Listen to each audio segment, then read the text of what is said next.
There's so many lists that end in equanimity. The 4 Brahma Viharas, the factors for awakening, the Buddhist explanation of the different kinds of emotions you encounter on the path, renunciate grief, renunciate joy, renunciate equanimity. Makes it sound like equanimity is what it's all about. And with our typical Western efficiency, is that why bother with the lower stages? Go straight for the top.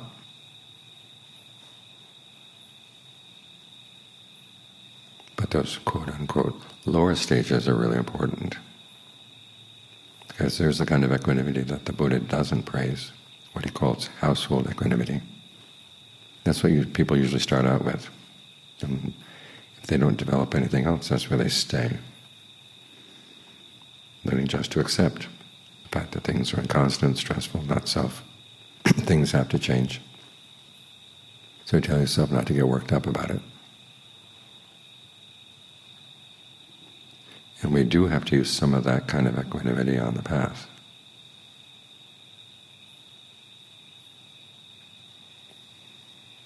Think about the Buddha's instructions to Rahula. Make the mind like earth. People throw discussing things in the earth, but earth doesn't react. Make the mind like water.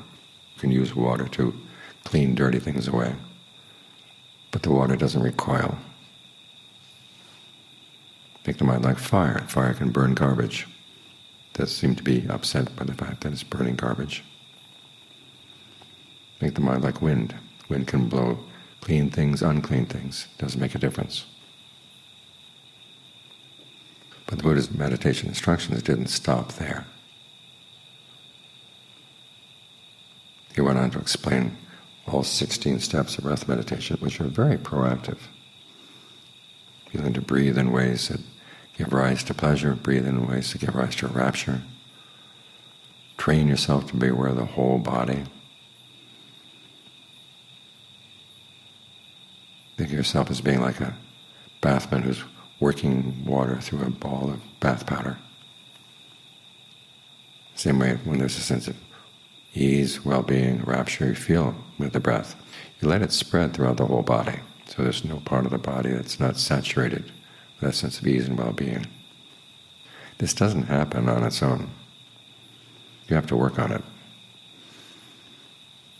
It requires that you do battle with your defilements, do battle with your hindrances, the parts of the mind that want to go off and think of something else, want to think about sensual pleasures, want to think about thoughts of ill will, are happy to be sleepy, so you can just drift off. I feel responsible when you're restless and worried about this or that or the other thing, thinking that somehow by worrying about it you at least show that you're responsible. Your attitude is responsible. The mind's tendency to want to go for doubt, because when you can doubt the Buddhist teachings, you say, well, maybe I shouldn't have to practice these after all. You don't want to accept those attitudes. You don't want to be equanimous about them. You have to fight them. As the Buddha said, when the mind is bogged down in the hindrances, it's as if it were imprisoned, as if it were a slave, as if it were in debt, crossing across the desert where you're not sure about your safety. But the Buddha doesn't want you to stay there. He wants you to get out of debt, out of slavery, out of prison, arrive at safety. You've got to do something. And of course, one of the ways of getting the mind to want to go past those hindrances is to learn how to breathe in ways that are really satisfying. So use the concentration to fight off the hindrances, and then use it to develop other more subtle forms of discernment.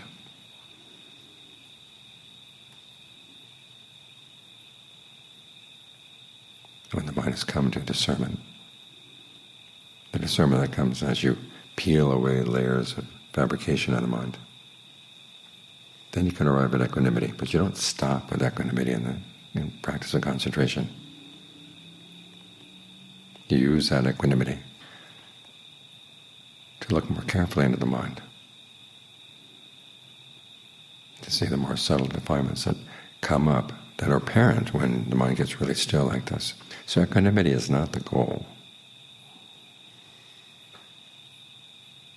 The Buddha never wants you to settle for equanimity that just accepts things. After all, the equanimity that comes with concentration comes after you've satisfied the mind with feelings of rapture, after you've satisfied the mind with feelings of pleasure. It's not just telling itself to be equanimous. There's a natural equanimity that comes when you've completed the work, getting the mind to settle down. The same with those lists of emotions the Buddha talks about on the path. Renunciate grief. He actually encourages that you develop that. It's the grief over the idea that there are people who found awakening, but I'm not one of them.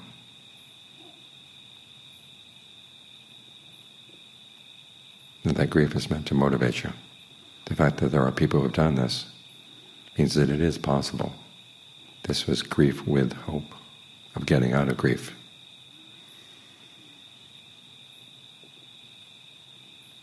Because based on this grief, you get to work, do what has to be done.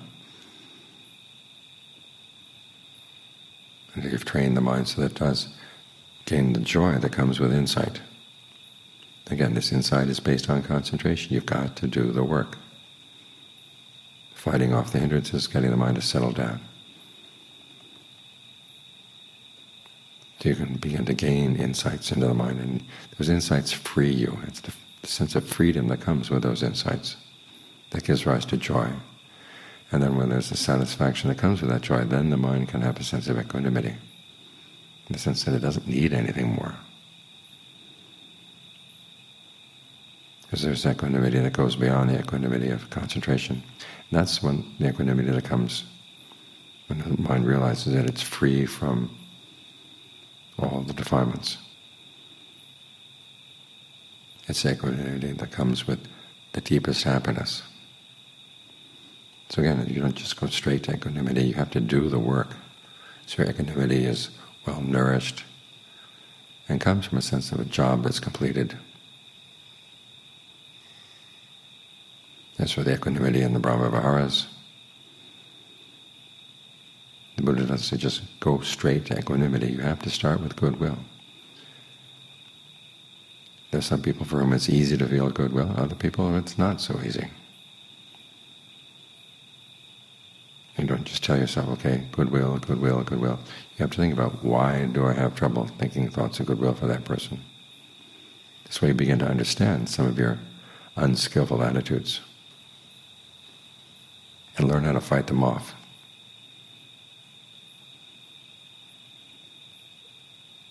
Then the equanimity comes when you realize there are certain people that you just can't help. You have goodwill for them, you have compassion for them when they're suffering, empathetic joy when they're happy. That requires work too, because there are a lot of people who have more wealth than you, more power than you, they're better looking than you. Their lives seem to go better than yours in every way. There are other people who gain awakening before you do. You still have to have empathetic joy for them. You can't be resentful.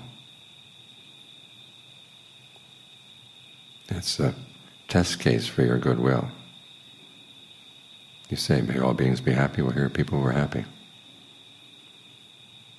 If you resent it, then what kind of goodwill is that? So there's work to be done before you can arrive at equanimity that's solid and expansive. And there's a lot of fighting that has to be done. The Buddha's most frequent images in the canon are, those are people who are fighting, those people who are searching, those are people who are trying to master skills, all of which requires effort.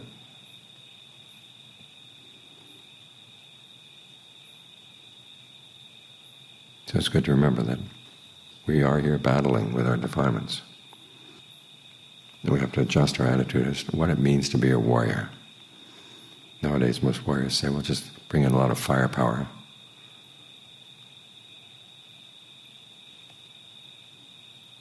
And you'll render your enemy defenseless with shock and awe. Well, what's happened with shock and awe?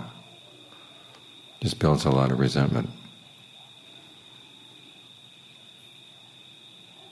When you rely only on strength and on your intelligence, well, it's stupid.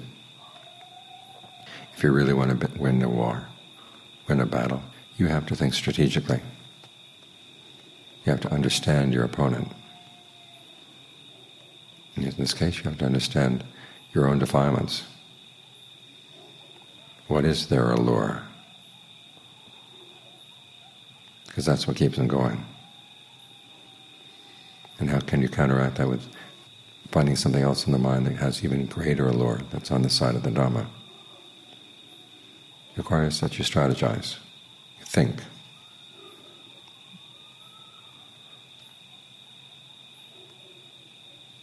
Choose your battles.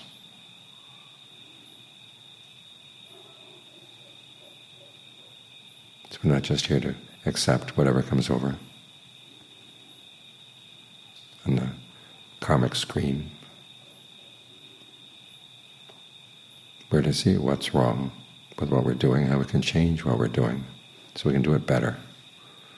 That's what the Four Noble Truths are all about.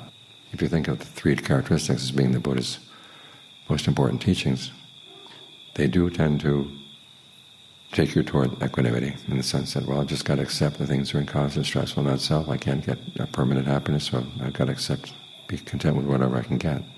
That's a very defeatist attitude. Remember, it's the Four Noble Truths of the basic teaching.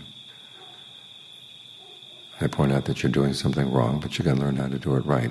But the Buddha says that learning how to do it right is the unexcelled victory. There's going to be some battles. There's going to be some fighting. So you need strength, but you need intelligence. And you need the kind of intelligence that thinks strategically. So when you come out winning, then you can go for the equanimity that comes when the battle is done.